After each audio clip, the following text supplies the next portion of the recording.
Cupang ini hangat-hangat tai ayam. Ini di sini Pak. Pas lagi booming rame.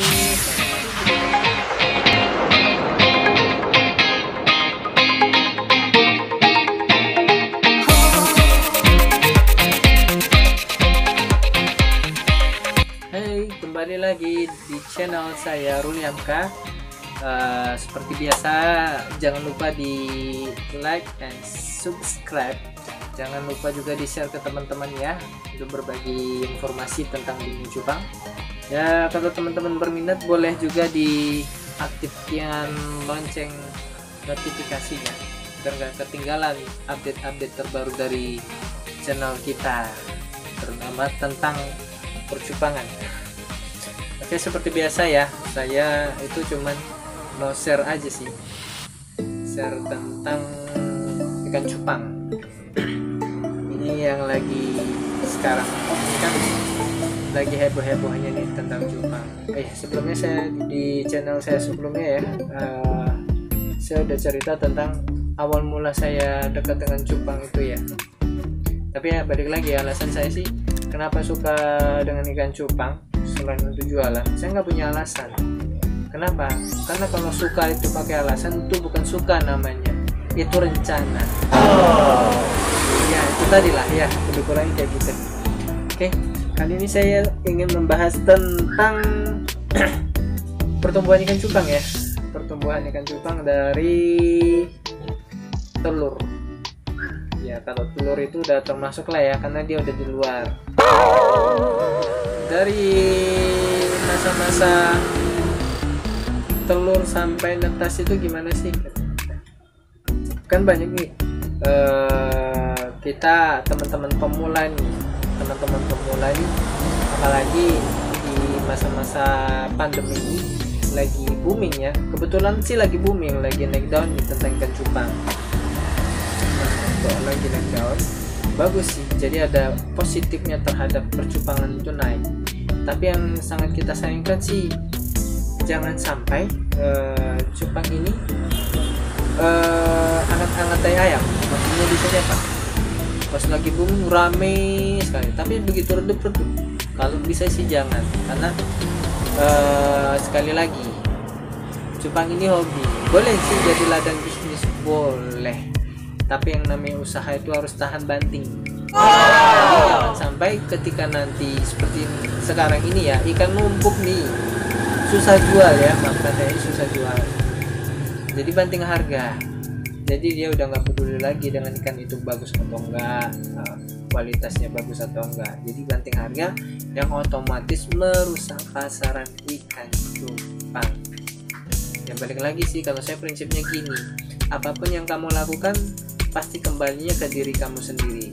Itu aja sih. Mungkin orang lain kena dampak, tapi dalam dampak terbesarnya justru ke diri kita sendiri. Itu aja. Jadi hargailah cupang itu sebagaimana mestinya. Kalau saya jujur aja, jual ikan murah ya tetap saya jual ikan murah.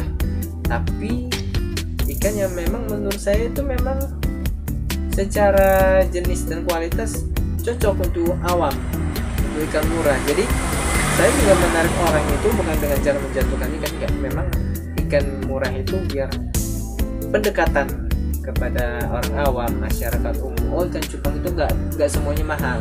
Nah, jadi ikan-ikan yang murah itu seperti ini. Ada lagi yang lebih bagus, ada pak gitu. Dan saya juga punya ikan mahal dan tetap saya hargai sesuai kualitasnya ikan mahal. Walaupun ada yang bilang ikan itu sebenarnya nggak ada harganya, salah. Ikan segala sesuatu ada harganya.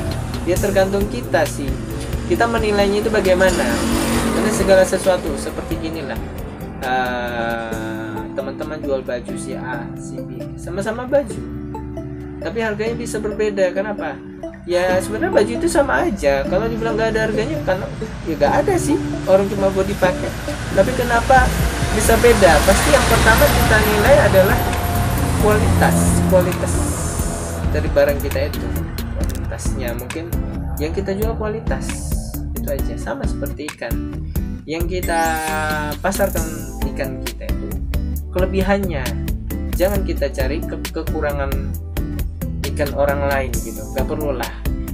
Iya, ikan kita sama-sama ikan. Kalau bisa sih kita pasarkanlah ikan ini dengan kualitas yang kita punya.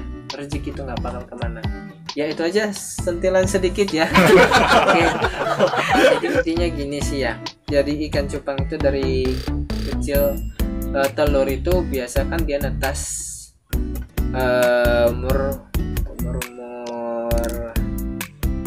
2-3 hari ya, paling lama itu pasti dia netas. Lalu setelah itu burayak sampai umur seminggu lebih baru bisa makan. Halus itu seperti artemia, kutu air ya. Terus ini kendala kita banyak nih ya, kendala-kendala seperti saya juga ketemu kendala tuh waktu saya baru-baru main Jepang, ketemu kendala kok ada yang makan telur, kalaupun nggak makan telur kok dia makan anak. Nah, ini lagi. Jadi seiring berjalannya waktu sih saya mulai paham, oh ternyata faktor usia ikan sama seperti yang saya jelaskan di channel saya sebelumnya. Faktor usia juga itu mempengaruhi ketahanan buraya ikan. Nah, terus kenapa induk ikan bisa makan telur atau bisa makan anak? Itu tadi yang pertama ya, faktor usia, mungkin kesiapan ikan juga bisa. Terus yang kedua, stres. Nah, karena airnya, makanya kita harus selalu cek air untuk ikan kita, terutama pada saat sebelum ngebreed ya. Yang kedua itu stresnya sering dibuka-buka. Kalau bisa sih jangan sering dilihat-lihat ya, karena umur sampai 3 hari itu kan dia masih puasa. Ya biarkan aja dulu puasa dia, jangan dibuka-buka gitu. Nanti sampai kira-kira lebih 3 hari baru kasih makan induknya. Jadi inilah salah satu faktornya, stres. Kenapa dia mau makan telur atau makan buraya. Loh, jadi gimana kalau kayak gitu? Kalau dia makan telur kita nggak bisa ngindari, ya gimana? Kita mau ngakali gimana? Mungkin teman-teman bisa satu kolam itu pakai jaring ya, dipisah ya, 2 indukan. Jadi yang satu bisa jaga telur, yang satu enggak. Nanti yang nggak bisa jaga telur ini diangkat jantannya, jadi sekatnya dibuka gitu kan, bisa. Tapi ini nggak selalu efektif. Yang efektif gimana? Persiapan sejak dini, itulah yang lebih efektif.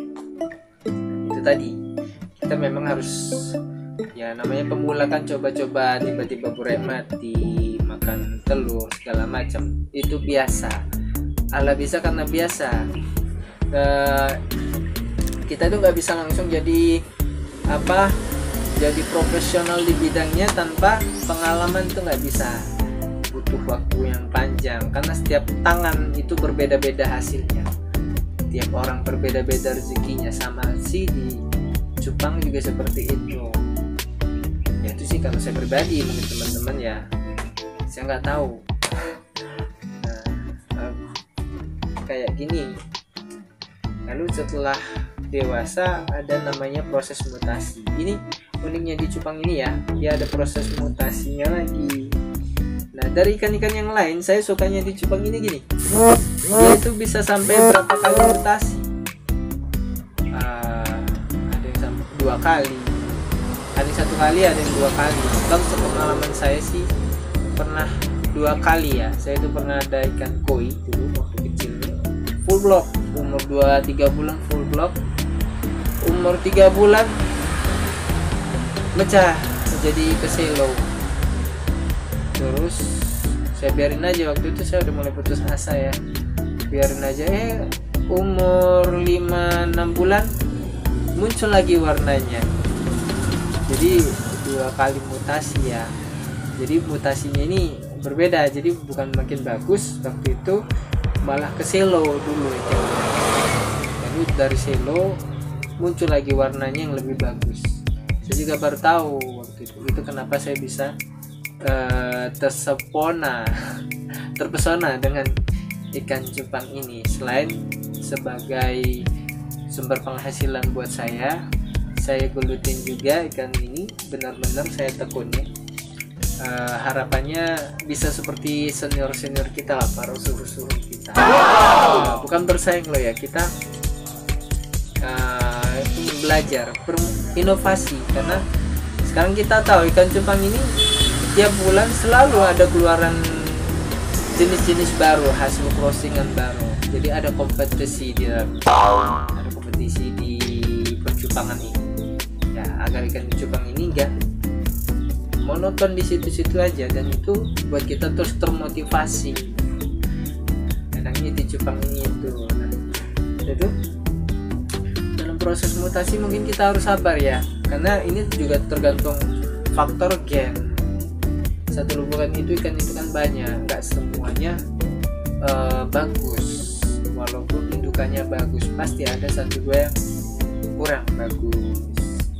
Nah, jadi butuh faktor kesabaran lah ya, karena selain faktor gen, umur juga mempengaruhi warna ikan cupang.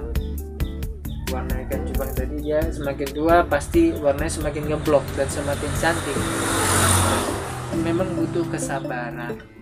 Itu tadi ya, seperti saya ini ada ikan Nemo koi multi. Awalnya sih memang nggak terlalu lah, orang pun kalau lihat biasa aja, tapi semakin dia berumur semakin cantik. Tua-tua keladi, makin tua makin jadi. Semakin dia umur semakin ngeblok, semakin bagus lah, posturnya pun makin bagus. Dia punya nilai tersendiri. Jadi ikan ini punya nilai jual, selain punya nilai penilaian tentang postur, bagus atau enggaknya, grade-nya, dia juga punya nilai jual. Jadi yuk teman-teman, kenapa sih enggak coba merapat lah ikan cupang. Saya bukan mau ngeracuni, tapi memang nyesel lah kalau nggak kenal ikan cupang. Kalau cuma kenal buat dipelihara mati, sayang. Alangkah ya, kan ada peribahasa tak kenal maka tak sayang. Sayang nggak butuh alasan, coba aja dulu, lama-lama sayang sendiri. Karena kalau sayang butuh alasan, itu bukan sayang, itu namanya rencana. Oke, itu aja. Semoga percupangan Indonesia semakin maju. Tetap semangat, dukung kita di channel kita, di sharing-sharing, berbagi ilmu. Lebih dan kurang saya mohon maaf. Terima kasih dan